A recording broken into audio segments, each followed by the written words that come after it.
What is going on, guys? Matt Downs with Daily Grind Fantasy Sports to help give you the edge for this NBA 8-game NBA slate on DraftKings. Cannot wait to break it down. If you guys are brand new to this channel, we provide both free and paid content for all daily fantasy sports across all sports. If you could please show your support by hitting that subscribe button, notification bell, and of course smashing that like button for all of our future NBA content. If you would like to know more about becoming a better DFS player and taking down that big GPP, head over to www.patreon.com/dgfantasy for more information. Now is the best time to sign up for Patreon because all the subscriptions just restarted on the 1st of the month. If you want to grab what the full value has to offer on Patreon, feel free to sign up today. On Patreon, we give advanced cheat sheets for all DFS sports on DraftKings. These cheat sheets include updated projections, ownership, and our overall favorite plays from slate to slate. We take it a step further by teaching you how to play fantasy sports like a shark, by showing you where the best leverage spots are to put you in the best spots to take down tourneys. Also included is our private Discord chat where you get to talk over the slate with everyone, including our coaches, to help build your lineups. And now let's go ahead and switch over to some Patreon success that we had last night. We actually had a $1,200 close to GPP takedown from one of our NBA coaches. Congrats, did stack the San Antonio Spurs as we recommended on our live stream. Didn't hit on Halliburton, Jason Tatum, or Doncic, but nonetheless had enough Spurs exposure to get close to that NBA takedown. We also had some more. It looks like a takedown here, $13 into $111. Got second place out of 118 people, first place out of 297 people, and also had some other contests who didn't hit. Looks like he played that lineup construction correctly in those contests, and then had another takedown here, winner take all, $267 into $1,000, 287 points scored there. Had some more takedowns here, $200. We had Tony take down another GPP first place out of 1.2K. Some crazy showdown action here. And just some crazy Patreon success all the way around. If you guys haven't signed up for Patreon, now is the best time to do it because all of our subscriptions restarted on the 1st of the month. $20 gives you access to all of our leverage sheets, our favorite cash plays, GPP options for every single main sport going forward. Same thing with esports. If you guys are in esports, the CSGO spring season just restarted. So, again, guys, the value is there. $20 a month gives you access to all that, and plus a premium private Discord chat where we go live before lock in there to make sure we're all on the same page as far as lineup construction goes for every single major sport. Now let's go ahead and focus on this main NBA slate. We have a lot of injury news, a lot of high over-under, so a lot of stuff to break down. Let's go ahead and start by going over the injury report. I like identifying the injuries that kind of stand out because once you focus on the teams with the most injuries, this opens up some more opportunities for some of the bench players to step up into their spot, more minutes, more usage, and create some chalk. So let's take a look at the injury report here, starting out with this Orlando-Detroit game. Just what a mess this game is. Two D-League teams, it feels like, squaring off, and Detroit's actually favored by 2 points. This over-under is actually not that bad, 211 over-under. When you compare them to the other games on the slate, it's still not that good, but historically, these guys don't score too many points. But if we take a look at this injury report, like I said, a huge mess. Michael Carter-Williams out, Ennis, Akiki, Porter, and Terrence Ross out for Orlando, so there is going to be some value play there in Orlando. With Detroit, we have Diallo. He is questionable. If he is ruled out, that will create some more value plays here for Detroit. We have Ellington, Grant, Joseph, Magruder, Okafor, Plumlee, and Dennis Smith Jr. officially out for Detroit. So yes, we will be talking about Detroit here in this video. With Indiana, we have a lot of pending injury news here. Goga, Brogdon, Lamb, questionable. Sampson officially out. With Washington, nothing going on there. But noteworthy, this is a 246 over-under, and that is by far the most on the slate. Taking a look down the line here, we have Golden State going against New Orleans right now. The over-under is also pretty darn high in that game, 236.5, so it does compete there with the pace of the Indiana-Washington game. Wiggins is questionable. If he is held out, then yes, it's going to be so much value here with this Golden State team. But nonetheless, they still have quite a long list of injuries here. Damian Lee, Oubre, Pascal out. With New Orleans, we have Steven Adams. He is questionable. If he is playing, his price tag is very appealing. We will be paying attention to that injury report a little bit closer to lock. With Portland and Atlanta, nothing really going on here. Hunter and Reddish have been out for a while, so it doesn't really impact anybody there in Atlanta with the price tags being increased so much. With Philly, nothing going on there. With Chicago, Vucevic is questionable. That is huge. If he is held out, then yes, we will be paying attention to Chicago. By the way, there are so many center options on the slate. I kind of want him to play just because it would open up more center opportunities here for Chicago. Levine and Brown officially out for them.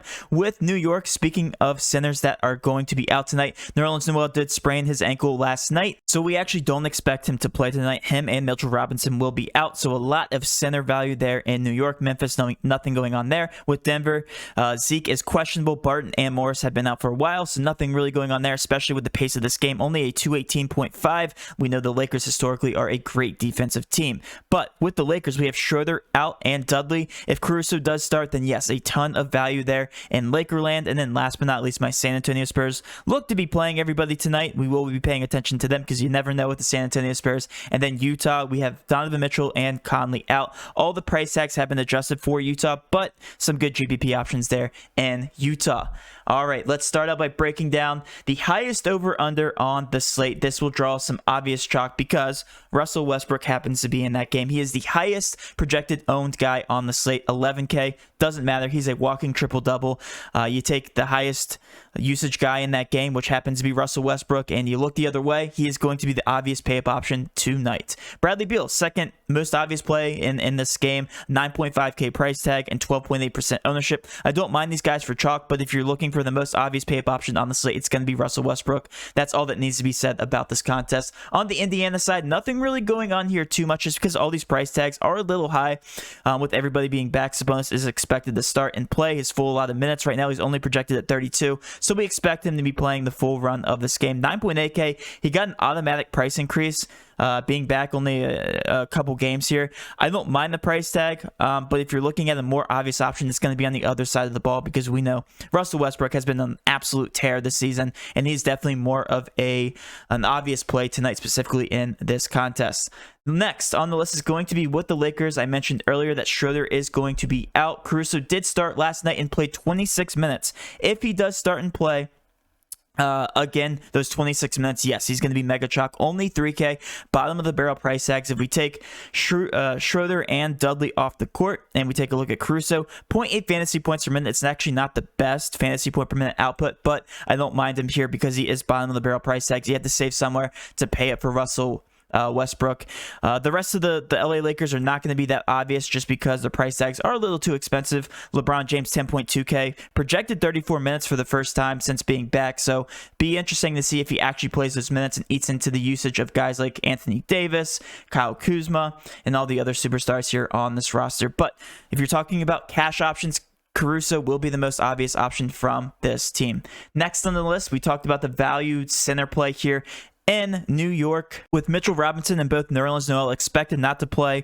It looks like Taj Gibson is going to get the majority of the minutes if he is expected to start. Right now, he's projected at 25 minutes. I think that's a bit on the conservative side. Like I said, if Nerlens Noel is out, I expect a minimum of 28 minutes from Taj Gibson. He's only a 0.79 fantasy point per minute player, but it really doesn't matter when you're talking about a 3.1K price tag. And these guys are actually in the pace-up spot here versus Memphis. Usually, anybody playing against Memphis does get a pace-up opportunity. But other than that, that's the only guy I really love in terms of value. He will be the obvious cash option according to Fantasy Cruncher's projected ownership. So let's move on from New York. Going down the list here, we have a mess to break down here between Orlando and Detroit. So many people out, but such a bad game to target in general in terms of pace. Taking a look here at the top, Wagner at 4.6K is projected at 31 minutes. He's averaging 0.97 fantasy points per minute since being on this roster. 22.8% ownership. However, he is power forward eligible, which makes him a little bit more intriguing. I'm not a huge fan of Wagner just because he's not that productive of a player. But again, if you want somebody to plug in that power forward position with all of these center options on the slate, I don't mind him. Going to be showing 22.8% of the chalk. I do like Bamba here, Mo Bamba, averaging 0.25 fantasy points per minute. With all these injuries off the court, a 5.1K price tag comes out and projected 24 minutes. We have him projected right now for 30 points on the dot, a 5.9 point per dollar value. Somebody else we want to take a look at is Cole Anthony. With these guys off the court, he's averaging the highest usage rate on the team, 1.13 fantasy points per minute. I wouldn't consider him chalk just because there's so many point guard options, and he is in that mid-tier range, 6.9K, 33 projected minutes, 14.2% ownership. He's more of a GPP option, but I do like the upside here from Cole Anthony. Dwayne Bacon screwed us the other night, but I'm going to go right back to the well because he's projected 35 minutes. It's going to be hard for somebody not to produce here in 35 minutes. I know he didn't do it the other night.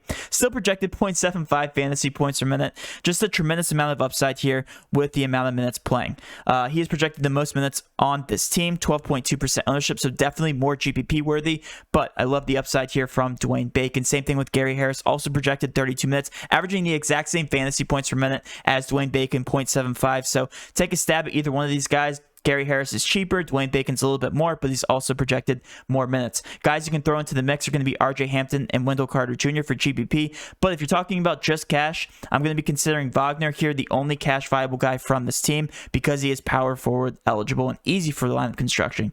Going down the list here on the other side of the ball here with Detroit, we're taking off Ellington, Joseph, Plumlee, Magruder, Grant, and Dennis Smith off the court.